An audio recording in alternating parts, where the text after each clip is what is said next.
Today's Halloween special is dedicated to something frightening enough to fit the occasion, and that's the word content. From the makers of other empty terms that sound like they mean much more than they really do, such as reaching out, comes the latest and greatest in meaningless internet thingies, aka content. Have a deep, heartfelt story to share with the world on the computer machine? It's content. Have a picture of a half-eaten sandwich with nothing but an emoji for the caption? That's content too. Article about the world's most serious problems? Content. Funny poop gif or gif or whatever the hell? Content. Content.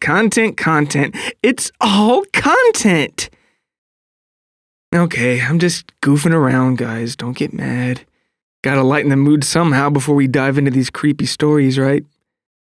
On a completely unrelated note, if you enjoy the content of this podcast, be sure to reach out to me at severalstorieshigh.com and say what you liked about the content. And check out all my other content and reach out to your friends and tell them about the content. And remember, you can never have too much content, so don't be content with content in just one continent. Reach out to everyone you know for more content and continue to consume content on every continent continuously. Oh, content. Content.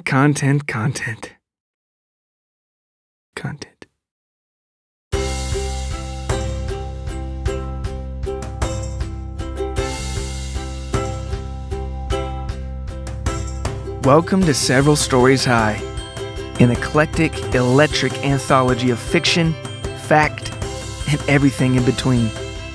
I'm your host, Nathaniel David Knox. Shall we begin?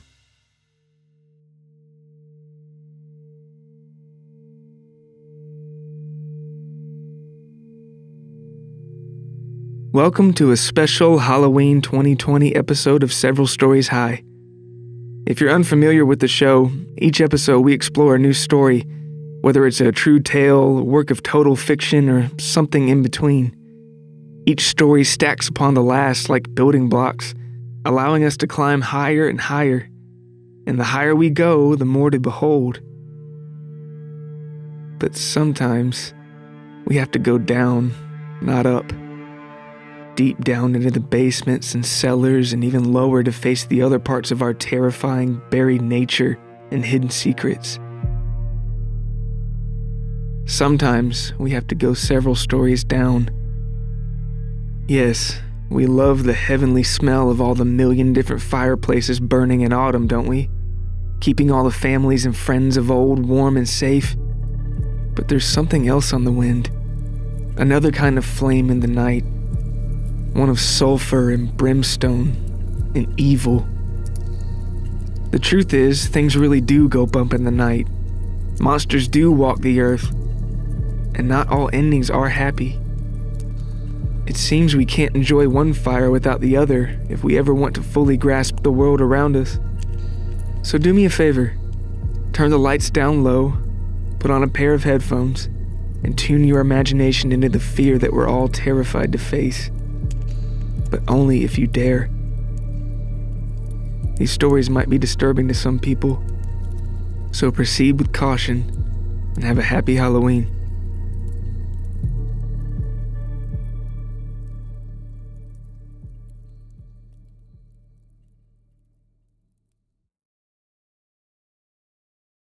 Story number 1, Dead Eyes.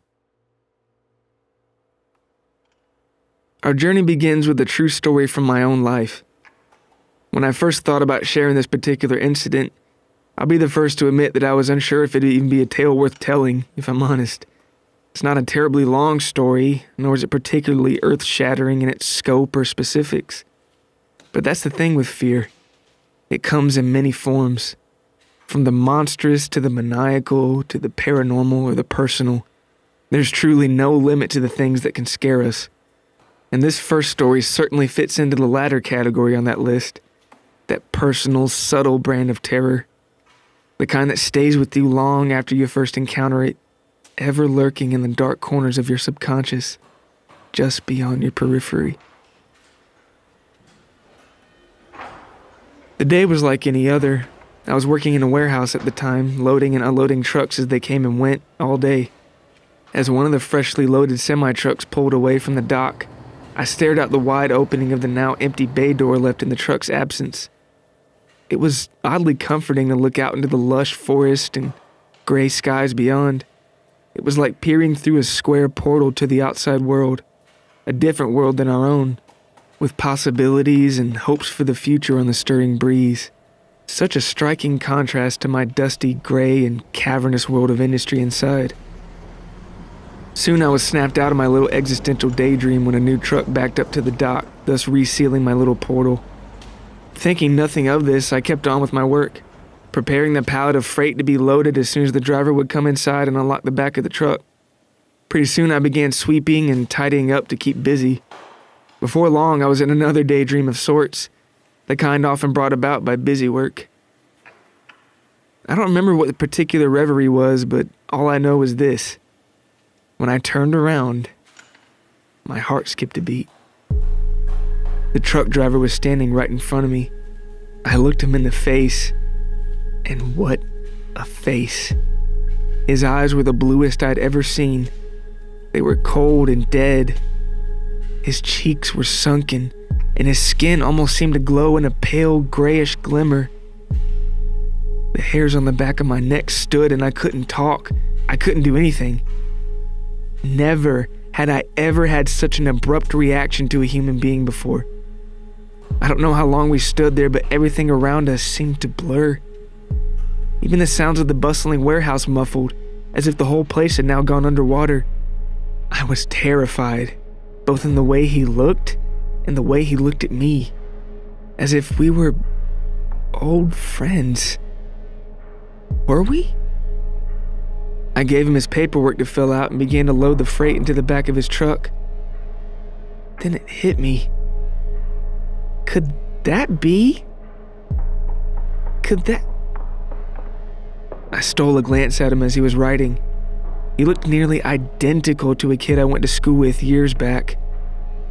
We rode the same bus together. He was a pretty nice guy. He was always telling jokes and interesting stories, even if the stories weren't always true. Was that him? I couldn't tell, but as I continued to load his truck, I couldn't shake the chills off my spine. He seemed to glide over towards me to hand back the signed paperwork. His eyes met mine again, and I became even more spellbound. Whoever he actually was, he couldn't have been much older than me, and I was in my mid-20s at the time. But somehow he looked decades older, as if he was wearing old skin consumed by something. He looked like he had ice in his veins and wrinkles beyond his years and bags beneath his glossy eyes. He looked spent and gaunt. He looked dead, like a dead man walking.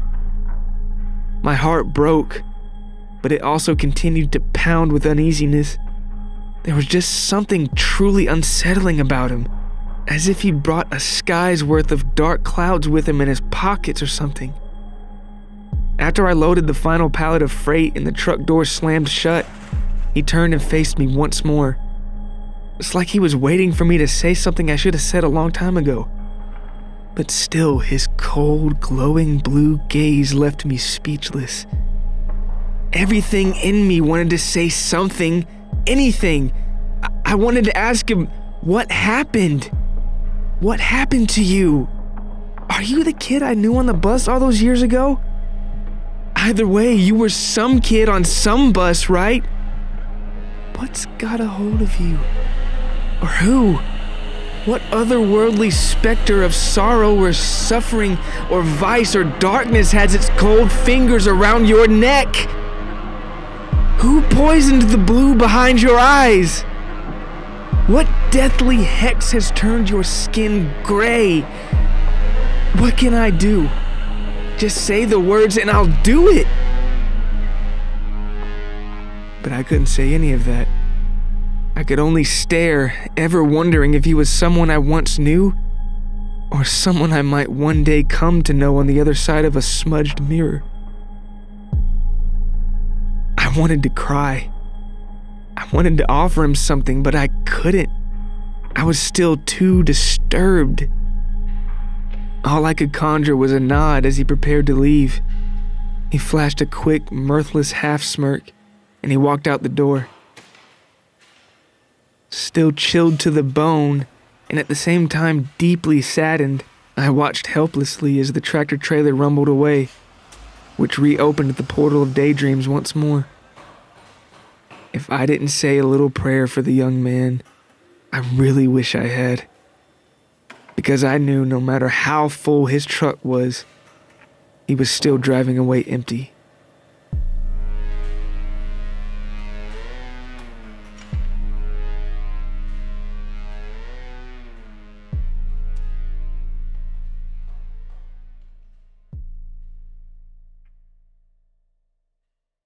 Story number 2.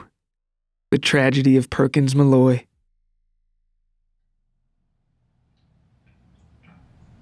Some people are just happy to be alive. Perkins Malloy was not one of those people. Night after lonesome night, he'd sit at his drafting table, the old red lamp hovering above him as a silent spectator to the man's misery, paranoia, anxiety, and fear. The year was 1977, and Perkins was the last surviving employee of Adler, Walsh, and Malloy, a small design firm located in a shabby little brick building at the end of West Monroe Street on the eastern outskirts of Wexler City, USA. Why do I even have a phone anymore? He thought, staring at the antique telephone on the desk next to his drafting table. It hardly ever rings, and it's never anything good when it does. How long do I have to wait? And what am I even waiting for? It's true. The phone hardly ever rang, much to Perkins' sorrow in the last 3 years he'd spent alone in that little lonesome dark brick building. And it certainly never rang with the good news he'd been waiting for. The good news in the form of a potential client. Any potential client that was interested in paying Perkins to create something exciting or interesting or meaningful. Not just cheap artwork for toothpaste ads or life insurance mailers. No, those kinds of calls never came. Not while he worked alone during the day. Not while he listened to Wexler City Railers baseball on the radio in the evenings alone. Not while he slept on the shabby couch at night alone. There were seldom client calls, and never cool ones. Perkins shook off the sadness and got back to his work, pushing his horn-rimmed glasses up on his nose. He continued inking the advertisement he was working on for Chauncey Dental, a small chain of dentist office in the city. Perkins felt lifeless as he traced the letters beneath the smiling family sitting on the green grass, all grinning away. "A smile makes everything better," the ad read. What Perkins would give to light that paper on fire the second a real commission would come through that phone. Maybe a musician, or a charity, or hell, even a politician he could halfway stomach in need of design. This kind of monotony was a deadly tonic when mixed with his lingering sorrow over the night when... Then Perkins got a lump in his throat. Chills ran up his spine. No, he thought. Not again. Not again. He dare not look in the corner of his dark, exposed brick studio. He dare not cast his gaze in that direction. He dare not lock eyes with that tall, thin, shrouded figure in the corner. Misty-eyed, Perkins Malloy squinted, attempting to quell the well-known terror in his heart. He tried to think of something pleasant, but all he could do was remember the night that brought this all on.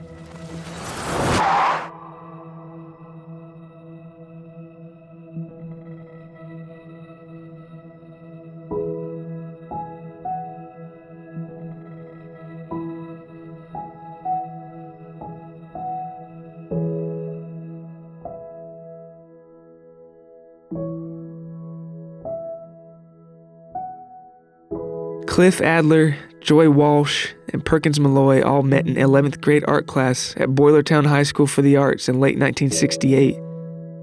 The trio quickly became friends, bonding over their shared fear of snakes of all things. then quickly becoming even closer over their collective love for art and music. Soon the three of them started attending any live shows they could afford, and even sneaking into a few they couldn't. But it wasn't just the music they were chasing.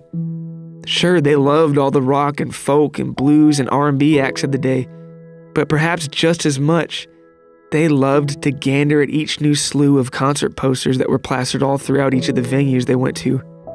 Each design, each new use of space and contour, each unique color palette enthralled them. One night, after a Dylan show, Cliff, Joy, and Perkins all decided to start their own design firm.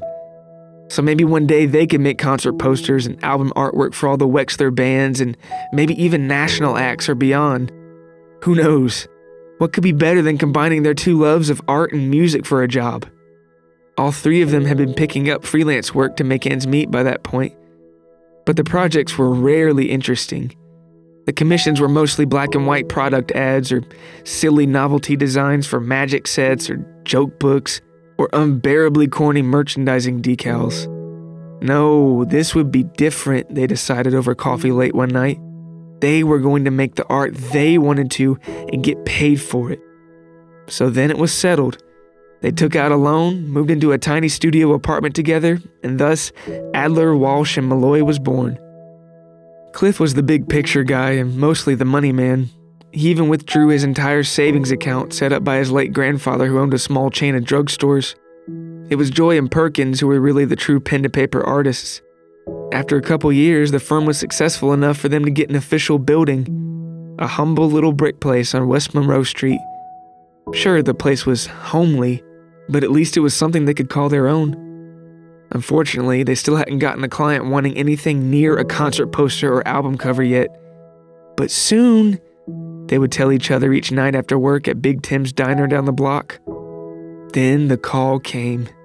Back when that famed antique phone was more friend than foe, Nick Love, the enigmatic San Francisco folk singer, had just moved to Wexler, and he said he was looking for someone to design the artwork for his new record, entitled Saturnine. The four of them had several preliminary meetings over coffee and Danish at Big Tim's diner, and Nick seemed to like their portfolio, so he said he'd love to see some drafts. Beyond excited, the three friends went back to their apartment, staying up most of the night brainstorming and sketching and dreaming to the sound of Beat Poet records and the haze of cigarette smoke. They were on cloud 9. Finally, a real musician wants them to make the artwork for his record. But tragically, Adler, Walsh, and Malloy would never create the artwork for Saturnine because the firm was about to lose 2 of its founding members and nearly its 3rd in a single starry night in October.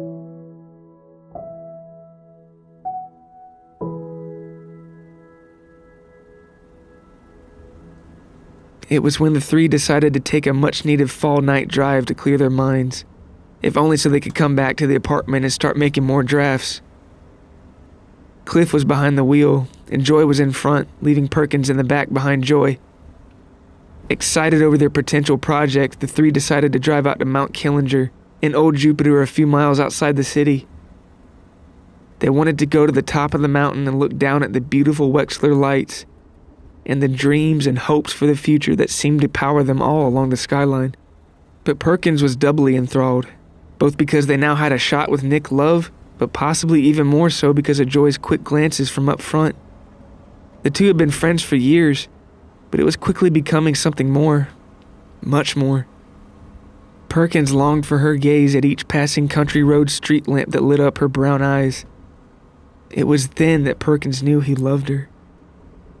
As Jim Croce's voice wafted through the car speakers on the cool autumn air, Perkins leaned forward and opened his mouth to say the 3 most precious words he had.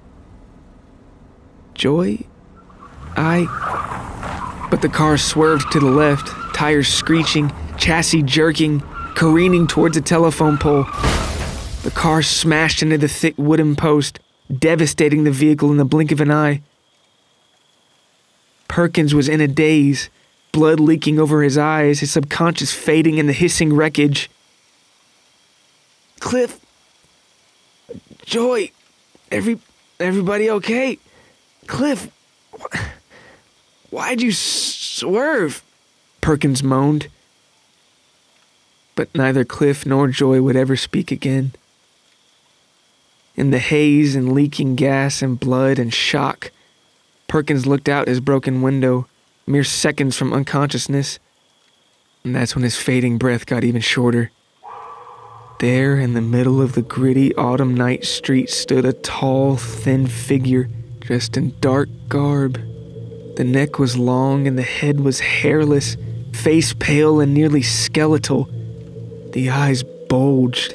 The smile was lip-sealed, as if restraining an amusing secret. The figure danced in the orange glow of the street lamp drunkenly. It waved its arms slowly, rhythmically, as if to some unheard, otherworldly tune. The wiry legs were firm, and only the upper body swayed. It was when the figure's countenance met Perkins that the street lamp blew out with a blip of sparks, and Perkins' consciousness with it.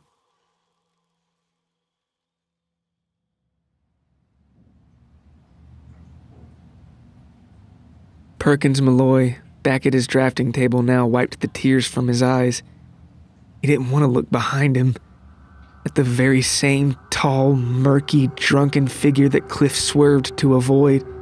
That terrifying, wordless, grinning, dancing devil. And it'd only be a matter of moments until... that song. That dreamy, ancient, otherworldly song would ring from the basement, just like it did so many times before. The song that intrigued and entranced and soothed and scared you all at once. The only thing that finally released Perkins from that familiar tune was his anger now. His rage ever since the crash that stole his two closest friends. But it wasn't survivor's guilt. On the contrary, as the dancing figure waltzed closer and closer to him, Perkins stared at the dental ad. A smile makes everything better. Perkins shouted in helpless anger. Why did it feel like he was the one that died 3 years ago, and that Cliff and Joy had lived on somewhere else, long gone to another life without him? That settles it then, he thought. No more hiding from you. No more ignoring you. No more pretending I don't see you. He turned around, throat dry, to face the specter for the first time in all the hauntings. What do you want? He said, trying to mask his fear. The thin, bald, pale-faced figure silently laughed, as if to pantomime the whole thing. It put its bony hand to its ear, and soon the song grew louder. Perkins, afraid and at his wits' end, waited. The figure pointed its freakishly long finger at the basement door. This was not the first time this routine took place, but it would be the last.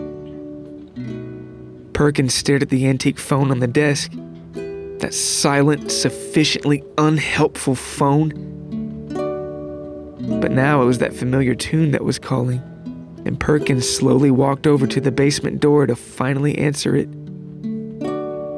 The music was coming from down there, deep down, just as it always had. He walked down the dark, squeaky wooden steps, the music in front and the tight-lipped, smiling specter behind him. On flicked the overhead bulb, blinking as if it was waking from a slumber. Perkins looked around the basement as he'd done so many times before in this wicked charade. He was standing in the ghostly remnants of the Melancholy Club, a Prohibition-era speakeasy where highbrowed intellectuals and artists met to drink and talk of the sadder side of life. Perkins looked at the small wooden stage where the jazz bands were rumored to have played somber ballads for days and nights on end. Perkins stepped through all the old paint cans and gardening tools and junk left by the landlord's years of neglect. He stepped onto the old stage. He walked by what looked like an old coiled gray garden hose or something on the way to the hole. That hole. He looked down into the wide, gaping black hole. The music came from down there, and the specter pointed at it like it always had. Maybe it would be better to go down there after all, away from all this misery, Perkins thought. As he bent down closer to the hole, the music seemed to stutter and shift, as if glitching in an ancient hiccup. What's down there? How far does it go? Could Cliff and Joy be down there? Wherever there is? Perkins thought, squinting and peering down, as if looking into a well. He took a penny from his pocket and dropped it down the hole. And just like all the other times, he never heard it land. It sounded like there was water down there. Somehow at the same time, fire and creatures and worlds of sensations he could only catch a faint, fearful whiff of. But Perkins was tempted to jump in, to be done with all this loneliness and heartache and worry and unfulfilled dreams and deferred hopes. No, he thought. 'Cause maybe, just maybe that phone upstairs will ring. Any day now, right? It'll ring with something worth picking up for. Just maybe. But when Perkins turned around to go back upstairs, the specter was hunched right behind him, as if it were about to push him in, a prankster caught in the act. The skeletal devil stood up straight, now towering over Perkins. It smiled, eyes wide, finally revealing its teeth. But they were not in its mouth. They were in its bony hand, a pile of yellow pebbles. Perkins was horrified at the gumless grin. He wanted to run, but where? The figure rubbed its gnarled hands together, grinding the extracted teeth to a powder. Yellowish pile and palm, the figure danced to the song, waltzing over to the edge of the hole, eyeing the pit as if to beckon Perkins to jump. But then it shrugged, as if not daring to even appear caring at what Perkins did now. It raised the powder to its face. Then the specter blew the yellow dust into Perkins' eyes. Then it waltzed along the edge of the hole, and with one final baroque flourish, cast itself into the pit. Perkins looked around the dark basement for something, anything to wipe his stinging eyes. Then he saw that hose. If he could just find the water spigot, he could rinse the powder out, no problem. He grabbed the grayish coil, and then he realized it wasn't a hose he was holding. The snake snapped at him and Perkins flew back, terrified. He lost his footing and soon teetered on the edge of the hole. He fell in and grabbed onto the edge at the last possible moment. He could feel the weight of the world beyond his own beneath his dangling feet, as if he were close to a heatless fire. The distant music down there distorted and sputtered to the sounds of creatures and the cavalcades of other unknown terrors and rivers and lakes of unknown planes of existence that all seemed to be calling him. Perkins pulled himself up as much as he could. His upper body was above the hole. One more strain and he'd be completely out of the hole. But for what? For more sadness and misery and disappointment and anxious, sleepless nights alone with that dancing devil that would just come back again anyway? More empty days and sleepless nights without Cliff and without Joy? With a final sigh, Perkins Malloy shook his head and pressed his palms to the dirty stage. Then he shoved himself back into the hole. And just as his body began its free fall, he heard a sound that truly terrified him. The phone. The antique phone rang. It rang with the vigorous rattle only good news could conjure. But he'd never know. He flailed his arms and legs in those first milliseconds of the fall. He shouted, he cried in the rushing currents of air, but it was too late. In a matter of blinks, the opening of the hole was becoming a smaller and smaller dot, a forgotten memory as he fell harder and harder and faster and deeper into the dark, into an abyss blacker than bile, echoing and swirling with sounds of a million devils and otherworldly ghouls, the shrills of monsters only imagined in the oldest nightmares, as the telephone continued to ring 1 billion miles away now.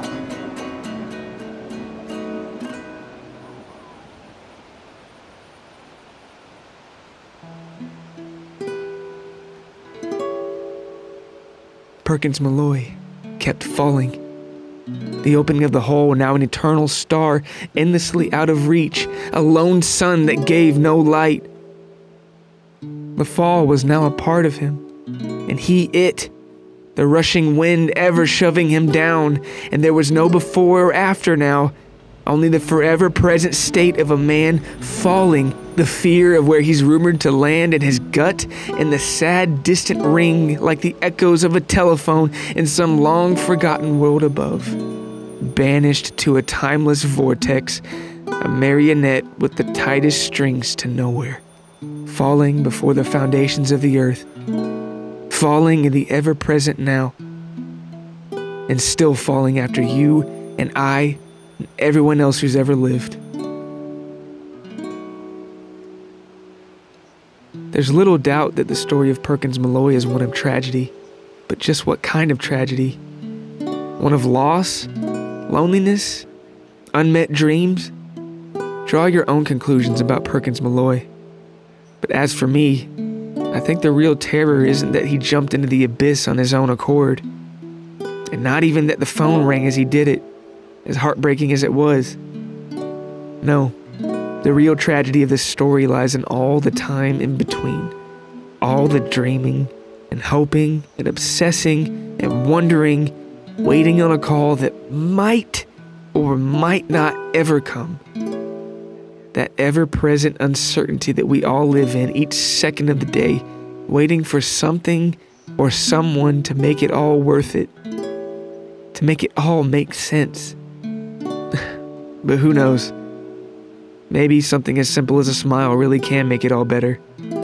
Or maybe a smile is really just an upside-down frown in the face of cold, uncaring reality. Either way, it's your call.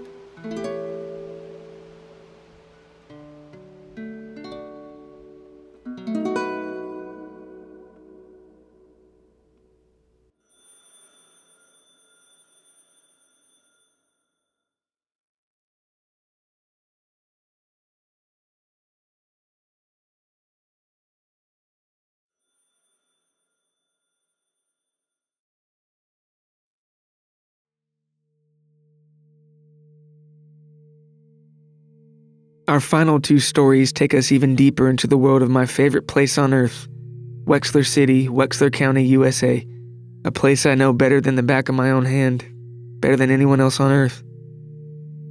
Both the stories I'm about to tell you come from the archives of Chilling Tales, the annual Halloween segment of the beloved Mort and Yvonne variety show, based in Wexler, where listeners would send in short personal accounts of the scary things that happened to them.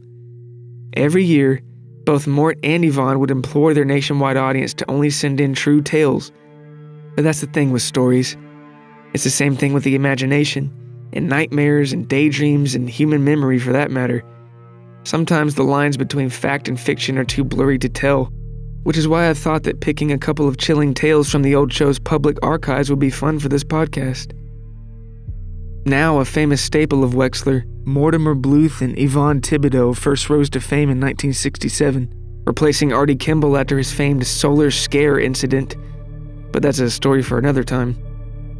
The Mort and Yvonne variety show was on the air until 2008, so it's safe to say there's quite a bit of source material for some spooky stories in the show's 41-year span to choose from.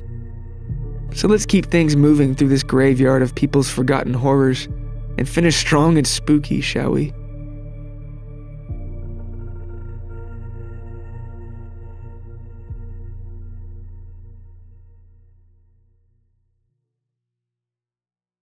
Story number 3, A Good Night's Sleep.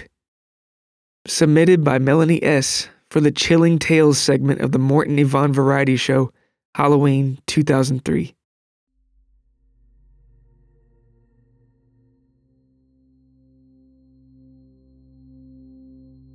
I worked at a very high-stress job in downtown Wexler.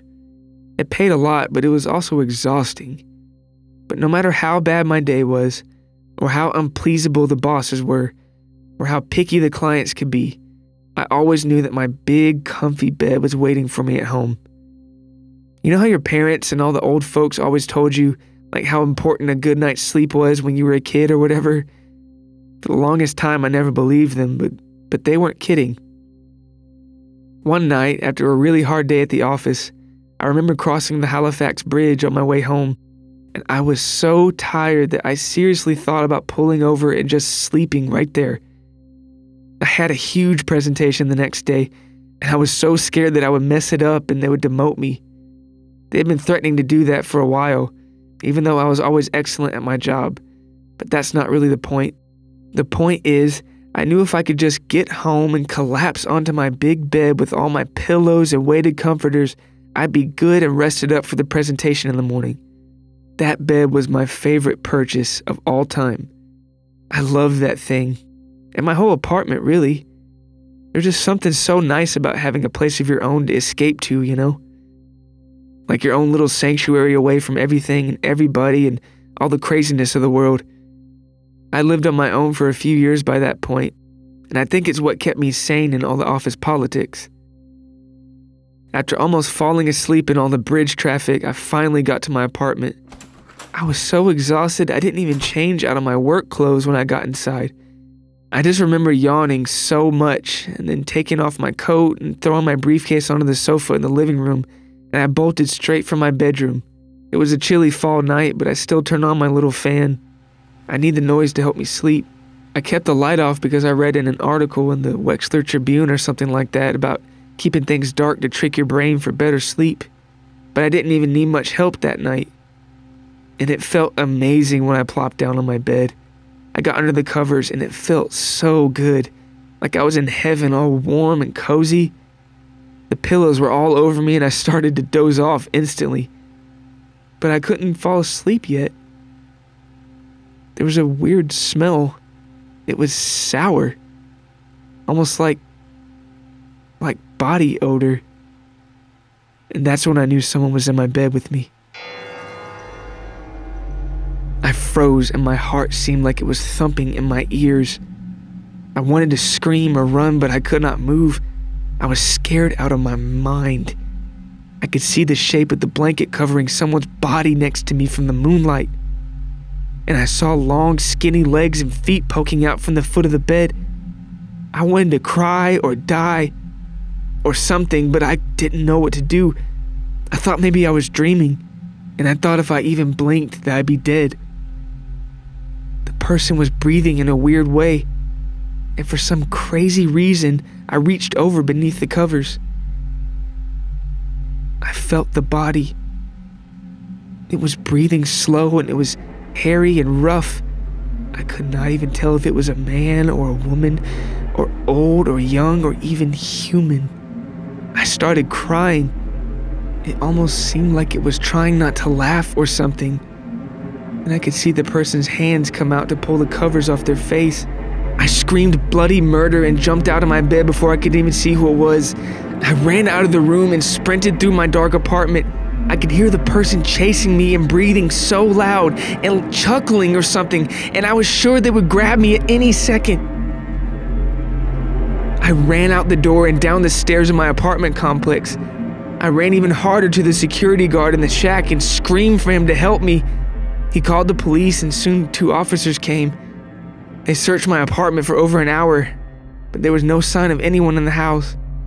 I was so scared. But in the strangest way, I was still so tired too. My sister Charisse and my cousin Sarah came by as soon as they heard. They stayed with me by my side, holding my hand all night until I fell asleep with the lights on. I know it sounds weird, but sometimes you get so tired that even something like that can't keep you up. But maybe it's just me. I'm so glad they were there for me though. They were like my angels or something because I never slept so good in my life than that night. The funny thing is, I still had my presentation the next day, and I still gave it. And compared to what happened the night before, it was nothing. I aced it and actually got a raise.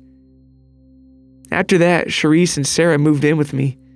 I didn't even charge them rent because it just felt better to have people I loved around me. I still get freaked out when I think about that night.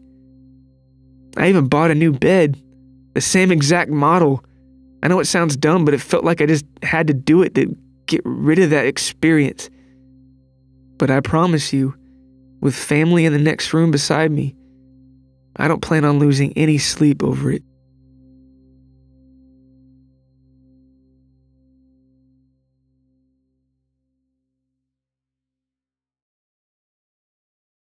Story number 4. A Close Encounter. Submitted by Anthony K. for the Chilling Tales segment of the Morton Yvonne Variety Show, Halloween, 1994.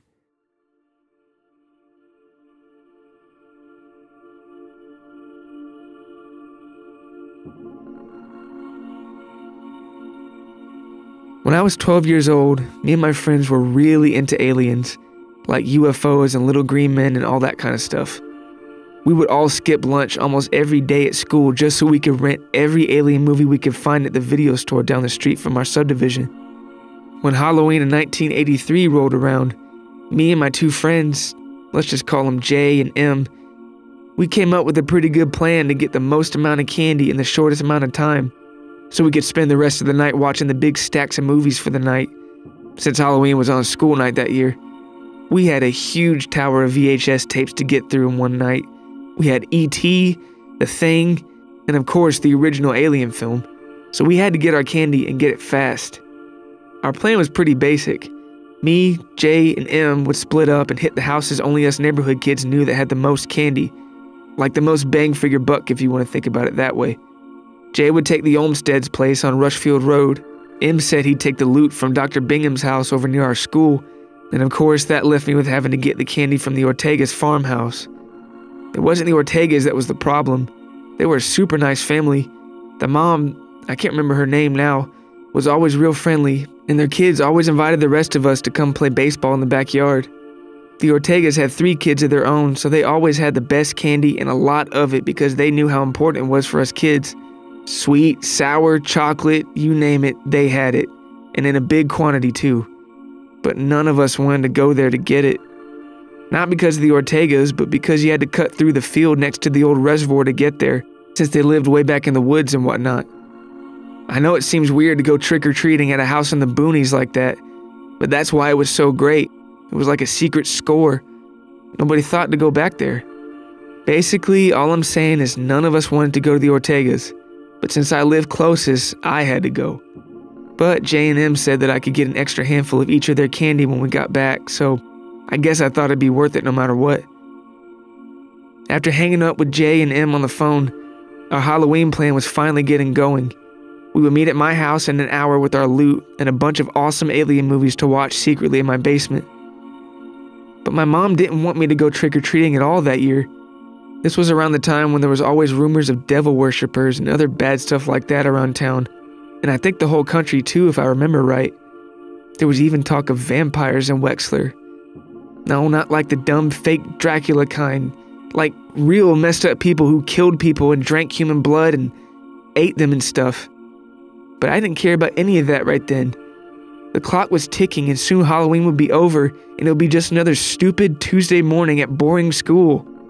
When my mom was not looking, I snuck out of the house with my Indiana Jones outfit on. I forgot the whip, but I did remember to bring my Walkman because I knew it would be hard to cut through the field without getting really scared.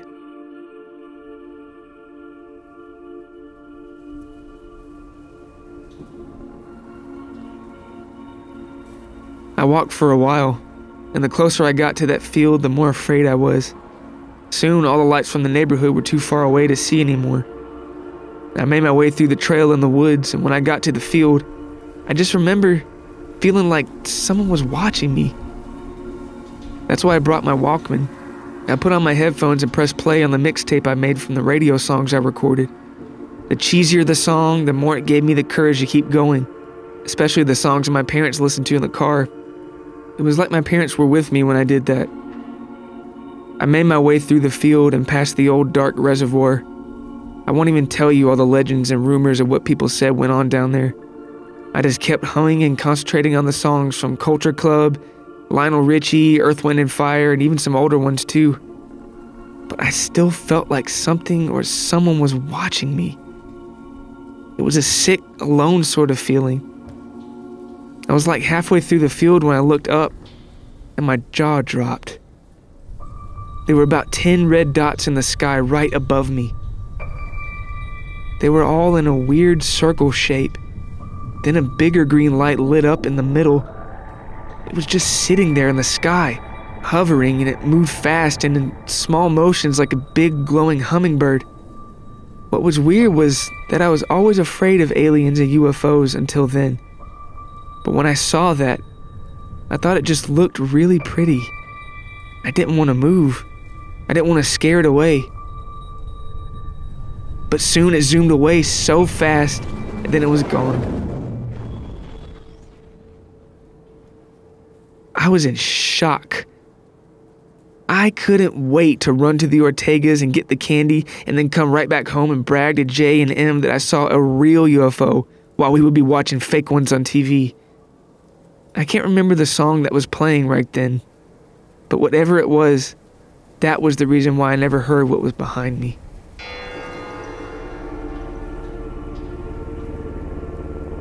It was an old white van. The headlights were off, and it was slowly following me right there in the field. This time I was really afraid. I dropped my jack-o'-lantern candy bucket. I was too afraid to run because I thought they might try to run me over. Then the van stopped, and the sliding door screeched open, and nasty-smelling smoke came out. I saw a weird-looking hand with a glove on stick out and motion for me to come over. Like the dumb kid I was, I went over to the van. I couldn't see inside really good, but there was candles and a bunch of people in there. It smelled disgusting, like burnt meat or something. People in the shadowy smoke creeped me out without even saying anything. I could just feel them without even really seeing them. Felt like they were studying me or something. One of them asked if I was trick-or-treating, and I nodded. The person talking sounded sleepy and hungry and mad at the same time. He kept asking me questions like my name and where I lived. Whoever else was in the van kept smacking their lips or licking them or something. I should have run, but I was scared they'd jump out and grab me, all of them. The main stranger asked me if I wanted a Halloween treat. I know it sounds dumb, but I thought if I said yes, maybe they would leave me alone and let me go. He said I had to come closer to get it. I inched towards him. I saw his glove stick out of the shadow of the van. He was holding something. It looked like a fresh cherry lollipop in the little bit of candlelight. Even with the smoke, it looked really red. The stranger said it was a special lollipop. He gave it to me and said to try it and laughed. I asked him what flavor it was to stall for time so maybe I could run for it. That's when he leaned his hairy face in and said that it was people flavor. And the whole van started laughing, and some girl said it was a bloodsucker. Then the man grabbed my arm and yelled for me to get in the van, but I was able to weasel out of my jacket and run away. I ran back towards my house so fast, I don't even know if they drove to chase me or not. When I got home, I was crying, and my mom and dad were there, and Jay and M too. I lied and said I just got scared by a coyote in the woods. I don't know why I didn't tell the truth. I think I thought those strangers would come hurt my parents and Jay and M too if they found out and went looking for them or something. I don't know.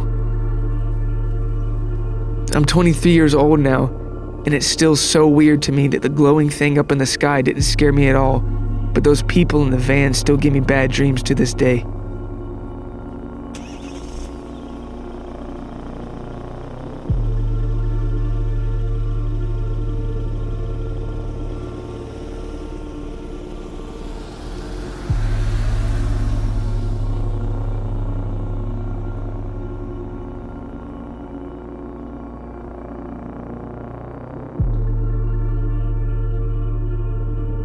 I hope you've enjoyed this special Halloween 2020 episode of Several Stories High. I'm your host, Nathaniel David Knox. If you'd like to check out more of my work, including original short stories, music, novels, and more, go to severalstorieshigh.com. Until next time.